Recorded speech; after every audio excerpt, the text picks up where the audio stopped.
Initially, the NIH was extremely supportive of your efforts and allowed you to have unlimited use of your time in doing this kind of inquiry into scientific fraud. Is that right? Well, I think that it's correct to say, it would be more correct to say that after a period of about 9 months, the NIH permitted us to continue working on this as an official duty. Right. And then Mr. Chairman, if I could correct Yes. that, I think we were given complete latitude and a great deal of support before they knew we were working on this. It's not customary to inform people about what you're working on. And the problems, there was a problem when they found out what we were working on in the normal course of events, and they hadn't anticipated that anyone would work on such a topic because it is, in fact, unusual. I'm not sure that I understand that. Dr. Fader's answer, what I think he was saying is that there's been a cycling of positions. No, there hasn't been one position that's lasted very long in terms, though we have been able to work on it often, it's been under different arrangements. So while they allowed you to use unlimited amounts of your time after you demonstrated that you were good at doing this kind of work, but only because, or to some extent because, they didn't know what it was that you were working on specifically. Is that what you're saying? The period during which we found it easiest to work on it was the period before they knew we were working on it. And that's the period where we had unlimited time. Right. In a memorandum dated February 17, 1988, regarding an investigation of alleged scientific misconduct, you state that an advisory panel of outside experts has been appointed by NIH for that investigation. Since this investigation is not completed, I won't mention the names of those involved. However, according to your memo, at least 2 of the 3 scientists on the advisory panel had close ties with one of the scientists that is being investigated. You expressed concern about this apparent conflict of interest, and in their response, the NIH officials in essence stated that it is up to the conscience of each person asked to decide whether they have a conflict of interest. Do you agree with that statement? Well, I'm strongly in favor of conscience, but I think it might be useful to impose other standards as well.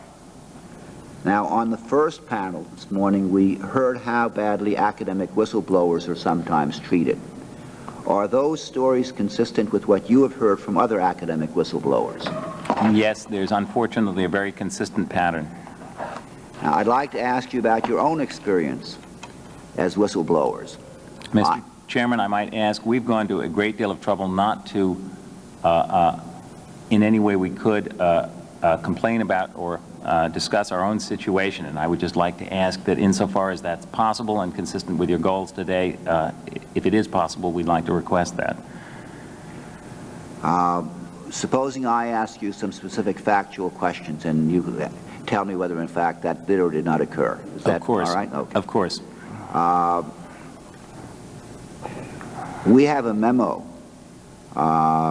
which was written by you to Dr. Jesse Roth, the director of the institute where you work, on October 10 of 1985. You state that on October 9, one of you were informed that everything that you had stored in room 407 was being trucked away, and that if you wanted to save any of it, you should act quickly. You state that you were astonished to hear this, since you had previously been told that when it came time to empty that room, the equipment would be left in the hallway. You went immediately to room 407 and found that almost all the equipment had been removed. You say, and I'm quoting now, "We ran down to the loading platform and found that the movers and the moving truck were gone," close quote. You then, quote, "raced to surplus and located some of the equipment," close quote, but were told that much of it had been taken to the salvage yard. You then ran to the salvage yard, where you climbed into a dumpster in an effort to save your equipment, but found that most of your equipment was broken or unreachable. And this refers to research and scientific work that you were doing on behalf of NIH. Is that correct? Yes, that is. And the summary that I've given you is an accurate summary. Is that correct? Yes, it is. And in essence, what you were saying is that your laboratory equipment was moved and destroyed without your approval. Is that right? That's right.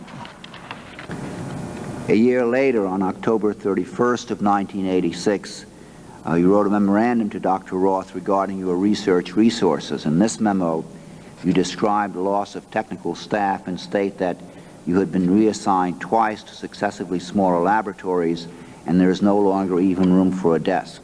You also state that much of your scientific equipment had been given to other labs, and you were forbidden to use it even when not in use by other scientists.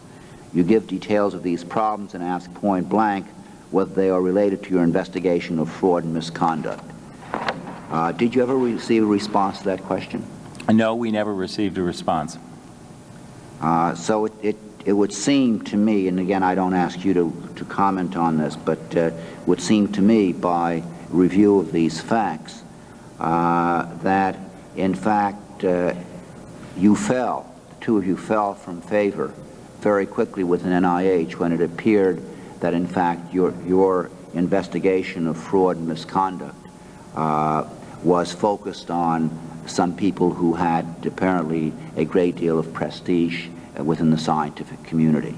And I won't ask you to comment on that, but that's the way it appears to me from recitation of the facts. Have your performance evaluations always been satisfactory within the agency? No, not over the last few years. Would you like to expand on that? When did they stop being satisfactory? The facts in the case are so complicated that it would be hard for me to give a detailed summary, but there have been a number. Dr. Fader rates my performance, and he's always rated it as satisfactory, for which, of course, I'm very grateful.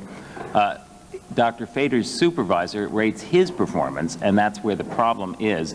After we had started our, Dr. Fader's performance had been always judged satisfactory, as I understand it, over a period of many, many, many years. And after we began our work on scientific misconduct, the performance ratings began to be questioned, and there were a number of instances. In every case we've appealed, and sometimes 3 or 4 levels deep. And eventually, I believe every single one of the actions that was taken has been at some level reversed or postponed, so that the record is eventually clear. But unfortunately, writing all of these memoranda, which probably run to the dozens, has taken us a great deal of time and taken us away from both our scientific lab work and from our work on scientific misconduct.